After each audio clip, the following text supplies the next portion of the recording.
Stupid that in 2017 there's still people like, don't forget to set your clocks back, spring forward or whatever. So stupid. People have cell phones. They have alarms and the time automatically connects. Oh yeah, this is about hair. Let's get to it. Here's the comment.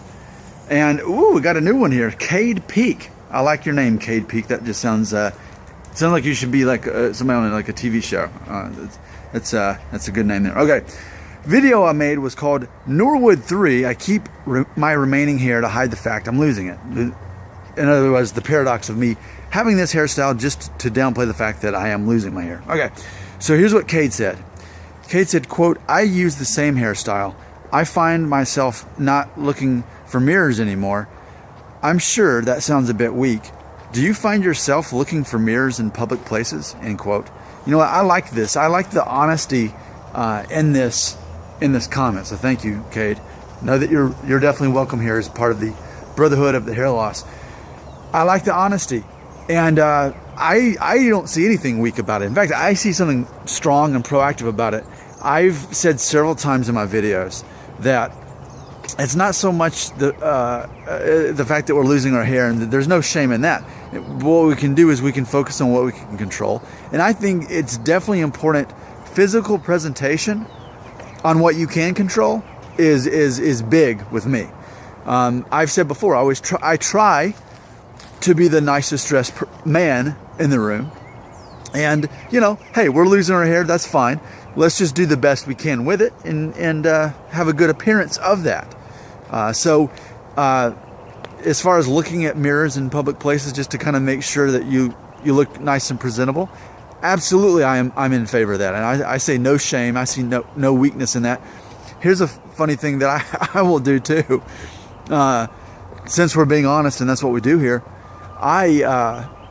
let's say I'm going into Target or something, or Publix, and if they have like a security camera in color where you can see yourself, I always look at myself. I'm like how does my hair look to to the outside world, because I mean, I see myself, I guess the most when I do these videos, and I don't spend much time fixing my hair in the morning. So so yeah, I'm always trying to think, how am I perceived by the outside world? If my hairstyle makes me look like I'm, in denial of my hair loss, or I don't know, is not flattering, then I need to change that.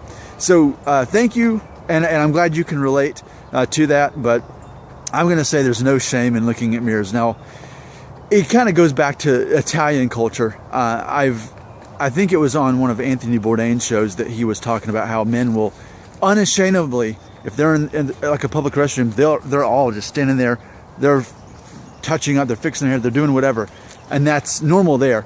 In European, or at least Italian culture. I guess here in American culture, it does, maybe seems weak because you seem vain, and seeming vain about your appearance is less than masculine or whatever. I see where you're coming from that, but personally, I mean, granted, I won't get caught there. I don't do that in the bathroom, but I am aware of it, and I'm always aware of that. But for me, it goes in there with appearance. Do the best with what you got is ultimately the theme. And that same thing with hair. There's no shame in losing your hair. I think there could be definitely shame in freaking out about it as far as what you can't control of it. But as far as focusing on what you can control, that goes right in line with what I'm all about. So I'm with you, Cade.